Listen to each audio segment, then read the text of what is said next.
ॐ भूर्भुवः स्वाहा तत्सवितुर्वरेण्यं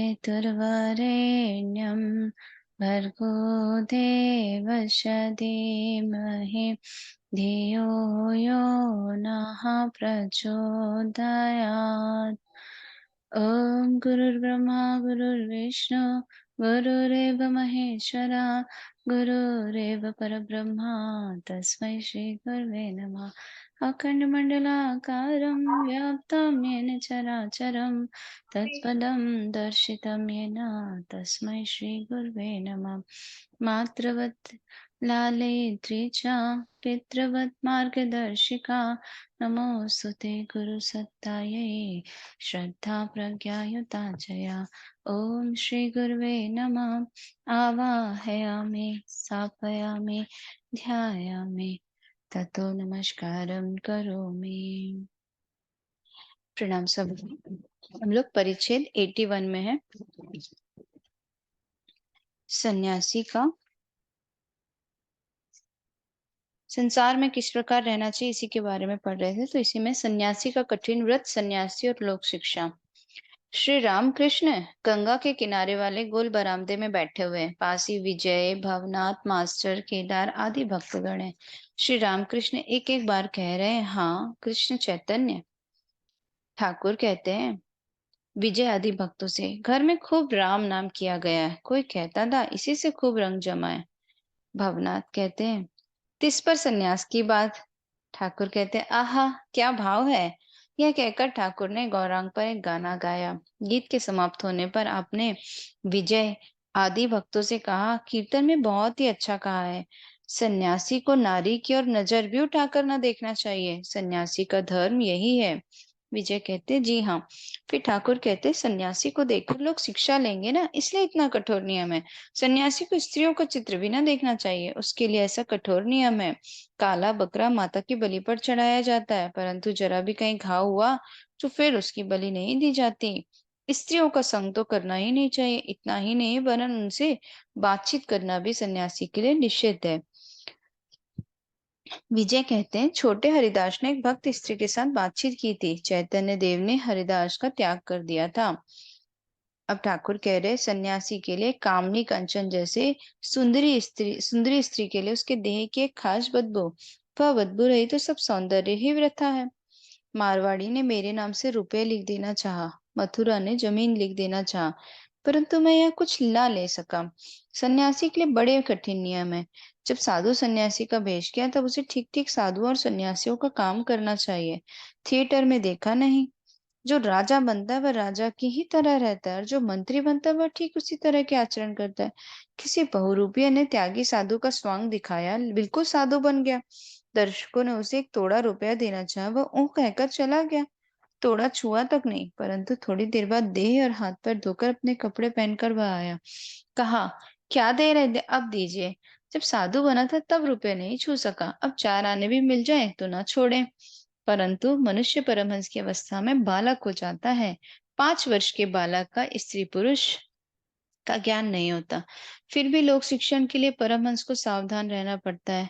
श्रीयुत केशव सेन कामनी कंचन के भीतर थे, इसीलिए लोक शिक्षण में बाधा पड़ी थी। ठाकुर यही बात कह रहे हैं। ठाकुर ये केशव समझे। विजय कहते जी हाँ। ठाकुर कहते इधर उधर दोनों की रक्षा के लिए बढ़े, इसीलिए विशेष कुछ न कर सके। विजय चैतन्य देव ने नित्यानंद से कहा, नित्यानंद अगर मैं संसार का त्याग ना करूंगा तो लोगों का कल्याण ना होगा। मुझे देखकर सब लोग संसार में रहना ही पसंद करेंगे। कामनी कंचन का त्याग करके श्री भगवान के पाद पदों में संपूर्ण मन समर्पित कर देने की चेष्टा फिर कोई न करेगा। ठाकुर कहते हैं चैतन्य देव ने लोक शिक्षा के लिए ही संसार का त्याग किया था। साधु सन्यासी को अपने कल्याण के लिए भी कामनी कांचन का त्याग करना चाहिए और निर्लिप्त होने पर भी लोक शिक्षा के लिए उसे अपने पास कामनी कांचन न रखना चाहिए। सन्यासी जगत गुरु, उसे देखकर लोगों में चेतना आती है। संध्या होने को है, भक्तगण क्रमशः प्रणाम करके विदा हो रहे हैं। विजय केदार से कह रहे हैं आज सुबह मैंने आपको देखा था ध्यान में, देह में हाथ लगाना चाहा पर फिर कोई कहीं कोई नहीं। सुरेंद्र के घर में महोत्सव। श्रीयुत सुरेंद्र के बगीचे में आज श्री रामकृष्ण सुरेंद्र के बगीचे में आए हैं। रविवार ज्येष्ठ 6 15 जून 1884। ठाकुर आज सुबह 9 बजे से भक्तों के साथ आनंद मना रहे हैं। सुरेंद्र का बगीचा कलकत्ते के पास काकुड़गाजी गांव में है। उसके पास ही राम का बगीचा भी है। इसमें करीब 6 महीने वाले पहले श्री कृष्ण पधारे थे। आज सुंदर के बगीचे में महोत्सव है। सुबह से ही कीर्तन होने लगा है। कीर्तने कृष्ण और गोपियों के संबंध में कीर्तन गा रहे हैं। गोपियों का प्रेम, कृष्ण के विरह से राधा की अवस्था, यही सब गाया जा रहा है। ठाकुर को क्षण क्षण में भावावेश हो रहा है। भक्तगण उद्यान गृह के भीतर चारों ओर कतार बंधे खड़े हैं। उद्यान गृह में जो कमरा सबसे बड़ा है, उसी में कीर्तन हो रहा है। जमीन पर सफेद चादर बिछी हुई है। जगह जगह पर तकिए भी लगे हैं। इस कमरे के पूर्व और पश्चिम ओर एक एक कमरा और उत्तर और दक्षिण और बरामदे हैं। उद्यान गृह के सामने अर्थात दक्षिण की ओर एक तालाब है। पक्का घाट भी बंधा हुआ है। गृह और तालाब के बीच से पूर्व पश्चिम की ओर रास्ता है। रास्ते के दोनों तरफ फूल और क्रोटन आदि के पेड़ लगे हैं। उद्यान गृह के पूर्व तरफ से उत्तर के फाटक तक एक और रास्ता गया है। उसके भी दोनों ओर अनेक प्रकार के फूल पत्तियों के पेड़ लगे हैं। फाटक के पास और रास्ते के पूर्व ओर एक और तालाब है। उसमें भी पक्का घाट है। वहां गांव के साधारण आदमी नहाया करते हैं और पीने के लिए पानी भी इसी से ले जाते हैं। उद्यान गृह के पश्चिम की ओर भी रास्ता है। इसके दक्षिण पश्चिम में रंधनाकार है। आज यहाँ खूब धूम है। यहाँ श्री रामकृष्ण और भक्तों की सेवा होगी।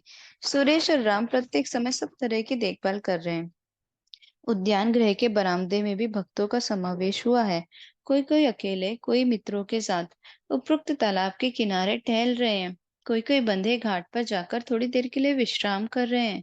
संकीर्तन हो रहा है। संकीर्तन वाले कमरे में बहुत से भक्त एकत्र हुए हैं। भवनाथ, निरंजन, राखाल, सुरेंद्र, राम, मास्टर, महिमाचरण और मणिमलिक आदि कितने ही भक्त आए हैं। बहुत से ब्रह्म भक्त भी उपस्थित हैं। कृष्ण लीला गाई जा रही है। कीर्तनिया पहले गौर चंद्रिका गा रहा है। गौरांग ने संन्यास धारण किया है। वो कृष्ण के प्रेम में पागल हो गए हैं। उन्हें न देखकर नवद्वीप की भक्त मंडली विलाप कर रही है। यही गीत कीर्तनिया गा रहा है। ठाकुर को भावावेश है। एकाएक खड़े होकर बड़े ही करुणापूर्ण स्वरों में एक पद गाने लगे। सखी, तू मेरे प्राण बल्लभ को मेरे पास ले आ, या मुझे भी वहीं छोड़ा। सखी, तू मेरे प्राण बल्लभ को मेरे पास ले आ, या मुझे भी वहीं छोड़ा। ठाकुर को राधिका का भाव हो गया है। ये बातें कहते ही उनकी जबान रुक गई। देह निस्पंद हो गई और आंखें अंदर अर्ध निमीलित रह गई। उनका बाह्य ज्ञान बिल्कुल जाता रहा। वे समाधि मग्न हो गए। बड़ी देर बाद ठाकुर अपनी साधारण दशा में आए। फिर वही करुण स्वर कहते हैं, सखी उसके पास लेकर जा, तू मुझे खरीद ले, मैं तेरी दासी हो जाऊंगी। कृष्ण का प्रेम मुझे तू ही ने तो सिखाया था। प्राण बल्लभ। कीर्तनियों का गाना होने लगा। श्रीमती कह रही है, सखी मैं यमुना में पानी भरने न जाऊंगी। कदम के नीचे प्रिय सखा को मैंने देखा था। उसे देखते ही मैं विहल हो जाती हूँ। ठाकुर को फिर आवेश हो रहा है। दीर्घ श्वास छोड़कर कातर भाव से कह रहे हैं, आहा, आहा। कीर्तन हो रहा है। श्री राधा की उक्ति। कीर्तन का भाव। संग सुख की लालसा से मैं उनके शीतल अंग का निरीक्षण किया करती हूँ। माना कि वह तुम लोगों का है, परंतु मुझे उसके दर्शन भी तो एक बार करा दो। माना कि वह तुम लोगों का है, परंतु मुझे उसके दर्शन भी तो एक बार करा दो। वह भूषणों का आभूषण जब चला गया, तब ये भूषण किस काम के रहे। मेरे सुदिन चले गए हैं, ये दुर्दिन आए हैं। दुर्दशा के दिनों के आते कुछ देर भी न लगी। सखी, मैं डूब मरूंगी। भला कह तो सही, कन्हैया जैसे गुणगान को मैं किसे दे पाऊं। परंतु देख, राधा की देह को जलाना देना, पानी में भी उसे प्रवाहित न करना। वह कृष्ण के विलास की देह है, उसे तमाल की ही डाल पर रखना, क्योंकि कृष्ण भी काले हैं और तमाल की डाल भी काली है। श्री राधा की मूर्छित दशा का वर्णन। श्री राधा मूर्छित हो गई। ज्ञान जाता रहा। जीवन की संगनी ने आंखें भी मूंद ली। कोई सखी उनके देह में चंदन लगाती है और कोई दुख के आंसू बहा रही है। कोई उसके मुंह पर जल सिंचन भी करती है। उन्हें मूर्छित देख सखियां कृष्ण का नाम ले रही हैं। कृष्ण का नाम सुन उन्हें चेतना हो आई। तमाल देखकर वे सोचती हैं कि कहीं कृष्ण तो सामने आकर नहीं खड़े हो गए। सखियों ने सलाह करके मथुरा में कृष्ण के पास एक दूती को भेजा। समवयस्क किसी मथुरा निवासिनी से उसका परिचय हो गया। गोपियों की दूती ने कहा, मुझे बुलाना ना होगा, वह आप ही आ जाएंगे। जहां पर कृष्ण है वही मथुरा निवासिनी के साथ वह दूती जा रही है। वह रास्ते में विकल हो रोकर कृष्ण को पुकार रही है, हे गोपियों की जीवनाधार, तुम कहाँ हो? तुम कहाँ हो प्राण वल्लभ, राधा वल्लभ, लज्जा निवारण हरि, एक बार तो दर्शन दे दो, एक बार तो दर्शन दे दो। मैंने बड़ा गर्व करके इन लोगों से कहा है कि तुम आप ही मिलोगे। गाना है, मधुपुर की नागरी हंसकर कहती है, ए गोकुल की गोप कुमारी, 7वें द्वार के उस पार राजा रहते हैं, क्या तू वहां तक जाएगी?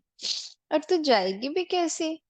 तेरी हिम्मत देखकर तो मुझे लाज आती है। उनकी ये बातें सुनकर दूती दुखी तो कृष्ण को पुकारने लगी, हे गोपियों के जीवन, हे नागर, हाय तुम कहाँ हो? दर्शन दे, दासी के प्राणों की रक्षा करो। हे गोपियों के जीवन, तुम कहाँ हो? इतना सुनते ही श्री रामकृष्ण समाधि मग्न हो गए। अंत में कीर्तनीय ऊंचे स्वर से कीर्तन गाने लगे। ठाकुर फिर खड़े हो गए, समाधि मग्न।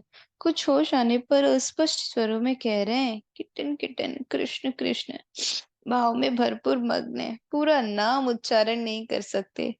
राधा कृष्ण का मिलन गीत कीर्तनीय गा रहे हैं, ठाकुर भी गाते हैं।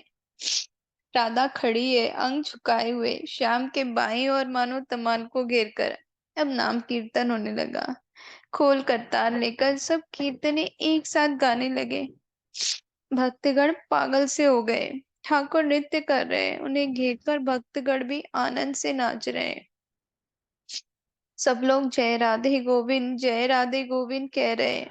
कीर्तन हो जाने पर ठाकुर ने जरा देर के लिए आसन ग्रहण किया। इसी समय निरंजन आए और ठाकुर को भूमिष्ठ प्रणाम किया। ठाकुर उन्हें देखकर ही खड़े हो गए। आनंद से ठाकुर की आंखें उज्जवल हो गई। कहा, तू आ गया? मास्टर से कहते हैं, देखो ये लड़का बड़ा सरल है। सरलता पूर्व जन्मार्जित बहुत बड़ी तपस्या का फल है। कपटाचार पटवारी बुद्धि इन सबके रहते ईश्वर प्राप्ति नहीं होती। देखा नहीं, ईश्वर उसी वंश में अवतार लेते हैं जहाँ सरलता पाई जाती है। दशरथ कितने सरल थे, नंद और श्री कृष्ण के पिता कितने सरल थे। अब भी आदमी कहते हैं, आहा कैसा सरल है, मानो नंद घोष हो।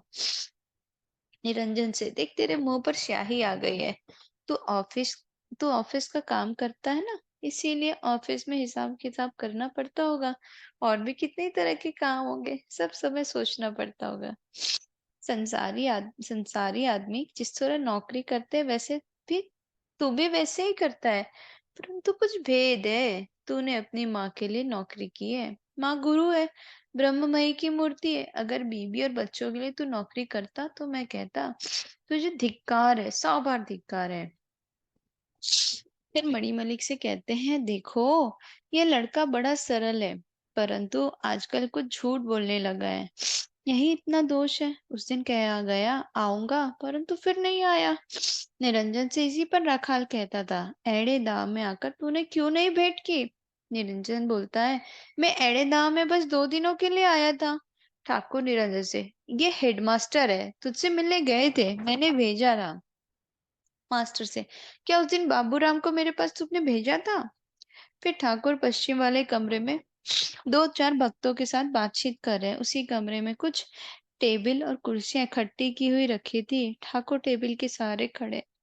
ठाकुर मास्टर से, आहा गोपियों का कैसा अनुराग है। तमाल देखकर प्रेम से विहल हो गई, एकदम प्रेमोन्माद। श्री राधा की विरह रग्नि इतनी प्रचंड थी कि आंखों से आंसू भी उनके ताप में सूख जाते थे। पानी बनने से पहले ही वाष्प होकर उड़ जाते थे। कभी कभी दूसरों को उनके भाव का कुछ पता ही नहीं चलता था। बड़े तालाब में हाथी के धंसने पर भी दूसरों को पता नहीं चलता। मास्टर जी हाँ, गौरांग का भी यही हाल था। वन देखकर उन्होंने उसे वृंदावन सोचा था और समुद्र देखकर यमुना। ठाकुर आहा, उस प्रेम का एक बूंद भी अगर किसी को हो, कैसा अनुराग, कैसा प्यार। फिर 16 आने अनुराग नहीं, 5 चवन्नी और 5 आने प्रेमोन्माद इसी का नाम है। बात यह है कि उन्हें प्यार करना चाहिए। तो फिर तुम चाहे जिस मार्ग पर रहो, साकार पर ही विश्वास करो या निराकार पर, ईश्वर मनुष्य के रूप में अवतार लेते हैं। इस बात पर चाहे विश्वास करो या ना करो, उस पर अनुराग रहने से ही काफी है। तो वे खुद समझा देंगे कि वे कैसे हैं। अगर पागल ही होना है तो संसार की चीज को लेकर क्यों पागल होते हो? पागल होना है तो ईश्वर के लिए पागल बनो। भवनाथ महिमा आदि भक्तों के साथ हरि कथा प्रसंग। ठाकुर हॉल वाले कमरे में आए। उनके बैठने के आसन के पास एक तकिया लगा दिया गया। ठाकुर ने बैठते समय ओम तत्सत इस मंत्र का उच्चारण करके तकिए को स्पर्श किया। विषयी लोग इस बगीचे में आया जाया करते थे और ये सब तकिए वे अपने काम में लाते, इसलिए शायद श्री रामकृष्ण ने उस मंत्र का उच्चारण कर तकिए को शुद्ध कर लिया। भवनाथ मास्टर आदि उनके पास बैठे हैं। समय बहुत हो गया है, परंतु भोजन आदि का बंदोबस्त अभी तक नहीं हुआ। ठाकुर बालक स्वभाव है। कहा, क्यों जी, अभी तक कुछ देता क्यों नहीं? नरेंद्र कहाँ है? एक भक्त ठाकुर से हंसते हुए, महाराज अध्यक्ष राम बाबू हैं, वे ही सब देखभाल करते हैं। और ठाकुर हंसते हुए कहते हैं, राम अध्यक्ष है तब तो हो चुका। एक भक्त जी, राम बाबू यहाँ जहाँ अध्यक्ष होते वहां प्राय यही हाल हुआ करता है। सभी हंसने लगते हैं। फिर ठाकुर भक्तों से कह रहे हैं, सुरेंद्र कहाँ है? आहा, सुरेंद्र का स्वभाव बहुत ही अच्छा हो गया है, बड़ा स्पष्ट वक्ता है, बोलते समय किसी से दबता नहीं, और देखो मुक्त हस्त भी है। कोई उसके पास सहायता के लिए जाता है तो उसे खाली हाथ नहीं लौटाता। मास्टर जी, तुम भगवान दास के पास गए थे, उनके बारे में क्या राय है? मास्टर बोलते, जी मैं कालना गया था, भगवान दास बहुत वृद्ध हो गए हैं। रात में भेंट हुई थी, जाजम पर लेटे हुए थे। एक आदमी प्रसाद ले आया और खिलाने लगा। जोर से बोलने पर सुनते हैं, आपका नाम सुनकर कहने लगे, तुम लोगों को अब क्या चिंता है? उस घर में नाम ब्रह्म की पूजा होती है। भवनाथ मास्टर से, आप बहुत दिनों से दक्षिणेश्वर नहीं गए? वे दक्षिणेश्वर में मुझसे आपके संबंध में पूछताछ किया करते थे और कहा था मास्टर को रुचि हो गई क्या? यह कहकर भवनाथ हंसने लगे। ठाकुर दोनों की बातचीत सुन रहे थे। फिर मास्टर की ओर स्नेहपूर्ण दृष्टि से देखकर बोले, क्यों जी, बहुत दिन तक तुम वहां गए क्यों नहीं? मास्टर इसका कुछ जवाब न दे सके। इसी समय महिमाचरण आ गए। महिमाचरण कौशीपुर में रहते हैं। ठाकुर पर इनकी बड़ी भक्ति है और सर्वदा ये दक्षिणेश्वर आया जाया करते हैं। ब्राह्मण के लड़के हैं, कुछ पैतृक संपत्ति भी है, स्वाधीन रहते हैं, किसी की नौकरी नहीं करते, सारे समय शास्त्राध्ययन और ईश्वर चिंतन किया करते हैं। कुछ पांडित्य भी है, अंग्रेजी और संस्कृत के बहुत से ग्रंथों का अध्ययन किया है। ठाकुर सहास्य महिमाचरण से, यह क्या, यहाँ तो जहाज आ गया। सभी हंसते, इन सब स्थानों में तो डोंगे ही आ सकते हैं, यह तो एकदम जहाज आ गया। परंतु एक बात है, यह आषाढ़ का महीना है। महिमाचरण के साथ कितनी तरह की बातें हो रही हैं। ठाकुर महिमा से, अच्छा बताओ, लोगों को खिलाना एक तरह से उनकी सी सेवा नहीं है? सब जीवों के भीतर वे अग्नि के रूप से विराजमान है। खिलाना अर्थात उनमें आहुति देना, परंतु इसलिए बुरे आदमी को न खिलाना चाहिए। ऐसे आदमी जिन्होंने व्यभिचार आदि महापातक किया हो, घोर विषयासक्त आदमी जहाँ बैठकर भोजन करते हैं, वहां 7 हाथ तक की मिट्टी अपवित्र हो जाती है। हृदय ने सूर्ण में एक बार कुछ आदमियों को भोजन कराया था। उनमें अधिकांश मनुष्य बुरे थे। मैंने कहा, देख हृदय, उन्हें अगर तू खिलाएगा तो मैं तेरे घर एक क्षण भी न ठहरूंगा। महिमा से, अच्छा मैंने सुना है पहले लोगों को तुम बहुत खिलाते पिलाते थे, अब शायद खर्च बढ़ गया होगा। फिर सभी हंसने लगते हैं। प्रणाम सभी को, आज यहीं तक पढ़ते हैं। ओम अस्तु मा सद्गमय तमसो मा ज्योतिर्गमय मृत्युर्मा अमृतं गमय। ओम शांति शांति शांति। सर्वारिष्ट शांति भवतु।